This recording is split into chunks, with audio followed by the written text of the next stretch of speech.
بخاری شریف حدیث نمبر 3244،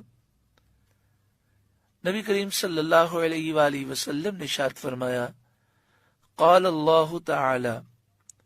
اللہ تعالی نے فرمایا، اعددت لعبادی الصالحین ما لا عین رأت، میں نے اپنے نیک بندوں کے لیے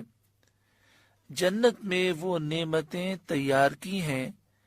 جو کسی آنکھ نے نہیں دیکھیں، ولا اذن سمعت، اور ان نعمتوں کو کسی کان نے سنا نہیں، ولا خطر علی قلب بشر، اور کسی انسان کے دل پر اس کا خیال نہیں گزرا۔ یعنی جنت کی وہ نعمتیں ہیں کہ جو عام